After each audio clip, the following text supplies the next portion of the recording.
What's up, guys? Pokizama here, and today I am joined by the 2020 WGP National Champion Yoomin Kim. How are you, man? Hello, I'm doing fine. All right, man. How long have you been playing this game for? I started last year in the summer, Last year, and and you won a nationals. That's a huge achievement, man. Congrats. yeah, thank you. It's like it feels pretty good Yeah, to win like not even 2 years into the game. yeah. Like when I first played you, right? When you first Yeah, started, you were making like a lot of mistakes, which is normal because you're a new player. But after a few months, I played you again. You got better, and then I played you again. You got better and better, and then you just won nationals. yeah, You yeah. you learn you learn Yeah, fast, man. thank you, man. Yeah. It's I wouldn't completely say it was like purely 100% skill based on my wins, because sometimes like my opponents they just die for no Okay. reason. So you were using go to bond, right? Yes, And the build that you were using wasn't the go to build for most JPU lists. You were playing, I believe, like gate choice. I was playing gate choice with the level 1 Ichika choice and the level 3 Itsuki finisher. Yeah, but why not the Miku? Like that's the most popular build, right? Miku with the choice, right? Wasn't it?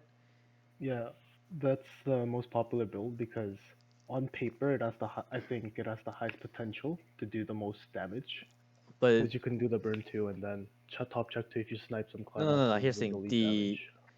the popular build for me, like I think, is the Miku endgame, right? Not the Ishika, right? Yeah, The Miku endgame is like the Icy Tail, isn't it? it's the double IC. It's the two IC tail and then top check two Okay, on attack pay one. And like personally, like I do like Miku, but I don't think the combo is that consistent. all right. And it is a healer, which I like, but like Itsuki's also a healer, and the cost is like on attack, so it is pretty cheap, but I don't think it's consistent enough to run. And plus, I think Gate is a better trigger than Pants. Yeah, reasonable. Now, before we get to your little deck profile, what are your matchups? Like I saw on Twitter, like the over representative is Summer Pocket, right? Yeah, I played one Summer Pockets player in the top 16. Okay, Actually, no, not in the top 16. The on my way to the top 16, I played him in the fourth round. I think he was playing the Bar Choice version.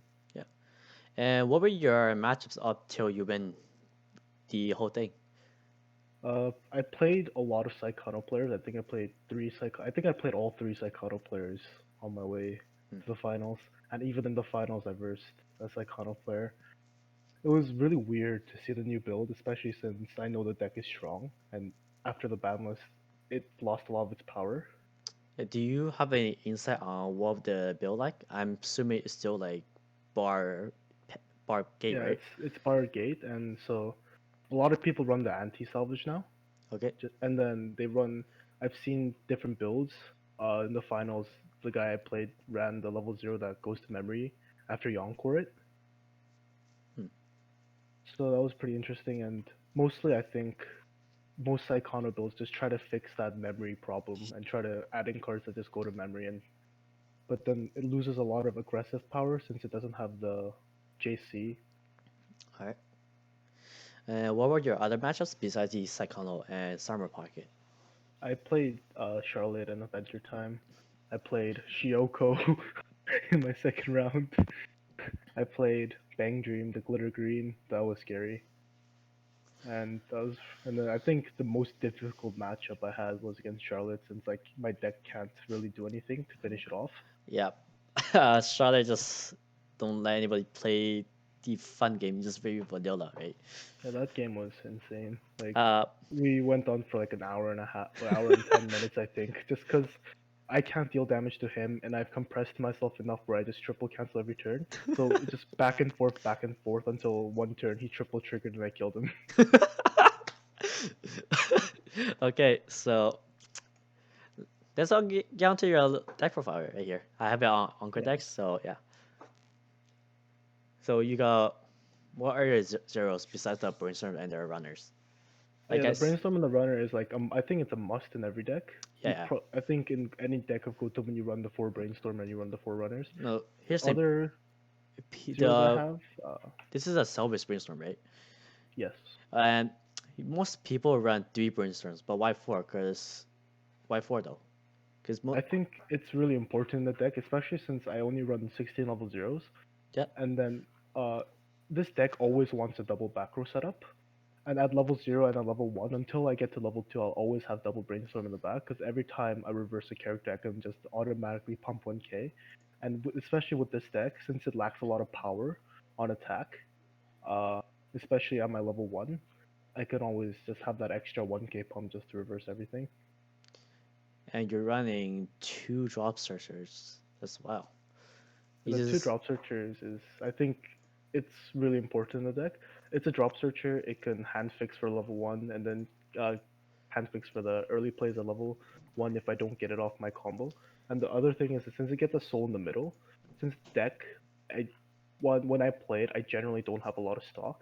So when I do get to level 3 and I sometimes don't have my finishers or triple level 3s on field, I can just play it and then it's an extra 2 soul beater. okay. So what I noticed the 2 level zeros that we run all had to do with soul. So you just rush people at level zeros during certain matchups. Is that why? The Yotsuba level 0, Yeah, it and then does mill 2, and if I hit a climax, it does get 2 soul. But yeah. the main reason that I run it is because I can ditch climax to salvage a character. Well, okay, that is true. That is fair. But then again, you rushing people at level zero is pretty good too with the +1 soul and the +2 soul thing, right? I think it is pretty good. Most of the time, I don't actually mill any climaxes off the Yotsuba, Hmm. and I usually, mostly 90% of the time, I use it as a hand fix. But if I do mill a climax, then I'm pushing it up just to Yeah, like push some damage. yeah, it doesn't mean fair. As your level one choices, I noticed that you're running 2 1 1s of. There's another one that's a assist, right? And what's the other 1 0 Yosuba? The The other 1 1. the 1/1. Yeah. It's just a Okay. stock bomb. It's Yeah. for anti-chain stock bomb. It's Hmm. for standby decks mainly. Standby decks? Yeah. Hmm. And like if it's not, I it's just an guess. extra trigger in there. Yeah, I got you. Some of these are pretty. Now the card, the finest soul card. Yes, favorite card. Well, I noticed that you didn't previously play this, but now you chose to run it. Yeah, I originally in my deck, in the beta version of this deck, I only ran 2, and after I played it a bit more, and then I realized I need to focus on my level 2 game really heavily because my level 2 game basically decides if I'm going to win or not.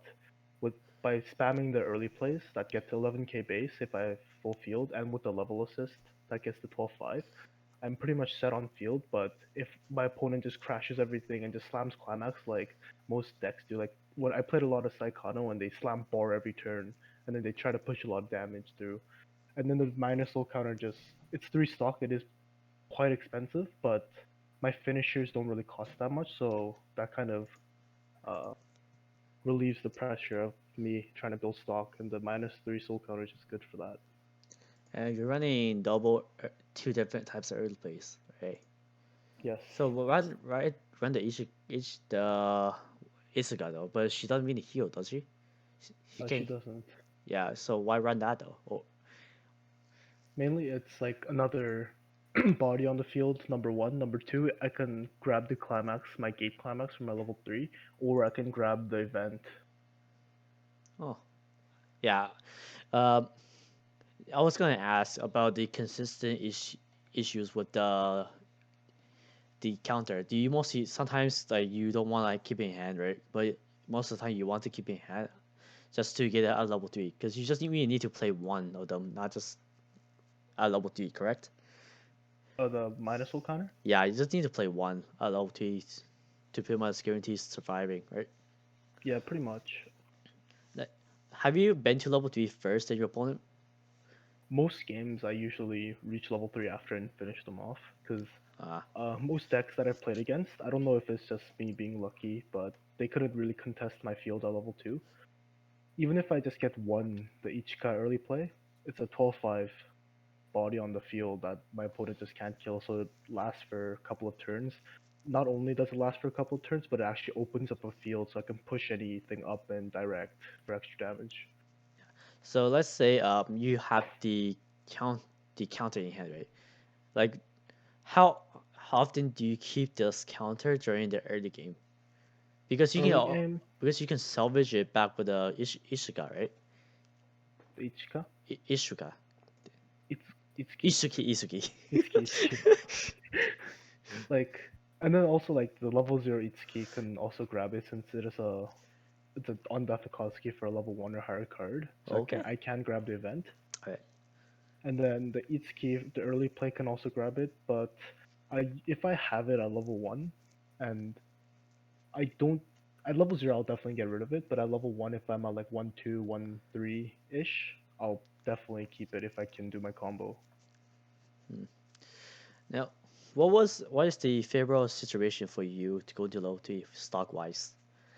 Stock wise, I think 90% of the games or 95% of the games I never triple combo.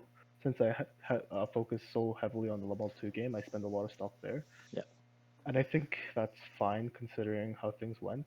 Maybe it is a bit greedy, Um, but yeah. You, if I were to go into level 3, then preferably I would want 4 or 5 stock just to guarantee at least one finisher. hmm, pretty good. Now, have you gotten punished before, like with anti chains and all that kind of stuff when you double down on your early plays? I actually have not. I try to play around anti-change as much as possible, and since again, like I don't know if it's luck, but most decks that I've played against didn't run any anti-change counters. Whoa. And if Okay. I see it, then I'll probably side if they have any zeros or ones in the front, because I can still swing for like twos or even ones. Hmm. And on the following turn, since they can't kill it, they're forced to crash, opening up fields, which is easier for me to play around. Yeah, yeah, that's seems solid. Now, I'm surprised that you didn't play against any Dell players. Was there any Dell Live players there, or just There completely was, gone? I think, I don't think any Data Live players reached top 16 at all. Oh, damn. Like there was 3 Psychono players, and all 3 of them got top 16. That was kind of funny. Everyone, even me, I expected Psychono to kind of fall out of the meta, especially since I think personally Psychono got hit the hardest. But it was still pretty oppressive, They did. especially at the level 3 game. Yeah, they really did. So, is there anything else you want to add to your nationals victory? Not not much. Like there's not a lot I can say since I do have, well, I compared to others, I'm less experienced than them, and I think if I were to play again, then I probably wouldn't get any close to the place I got this time. I don't know, man. You 100% deserve this. You've been grinding a lot. You 100% you improve a lot, man. You deserve this win. Thank you, man. Now, like this one thing I want to ask you, like you played Bunny Girl during regionals. Why change Bunny Girl to Quants? Well, Quants in the nationals. It was actually a funny story. Like the day before nationals, I was set in stone for Bunny Girl, Oh yeah. and then I play tested against someone on the remote flight Discord server. I got completely screwed by them. He was playing Data Live, like like he was playing Data Live, and then like I don't know if it's like luck or anything, but I got completely screwed. Like I didn't do anything, and then I realized that like there are situations like that, and if I do get into those situations, especially with Bunny Girl, it's really hard to recover. Even with the Kaede early plays, which I think it's one of the best early plays in the game, since Yeah. it's It's like no condition and it can refund the stock. Even with the Kaede early plays that I play, I think it's really hard for me to stay consistent throughout the entire game. I think the level 0 game is slightly lacking. I think the finisher is really good, but I'm not going to be able to consistently get triple finishers out every game. And so that kind of hit me, and I was like, do I have any other JP decks I can play? I recently sold South 10th Annie, so I was like, I have Quince, so like, why not play it? hey man, it worked out for you. In the end, their life did save you in a funny way, I guess. I guess. So yeah, man. Is there anything, anyone or anything that you want to sell? Shout out. Not much. Like I guess there was I went into the the regionals with a lot of my BC Waste friends, Okay. and then most of us, I think all of us got into nationals, and I think 5 people went into nationals, and only 2, including me, went into the top 16. And so and then after the third round, there was only me from BC in the top 4, and so they were really rooting for me to win. I don't think, if I recall correctly, what they told me was that a BC player hasn't made it to like finals and won in so long. Or so I kind of wanted to bring that title Hey home man. and like make BC Waste great again. Hey man. BC Weiss, best Weiss source, best Weiss source players right here, dude. BC man has the best Weiss source players, and this proves it right here. So many national tops. Oh, uh, thanks for joining me on this interview, man. Once yeah, again, congrats on your win, thanks for the invite, and man. I can't wait to see you do more great things in this game. Hopefully, and hopefully I can go play in person. Yeah.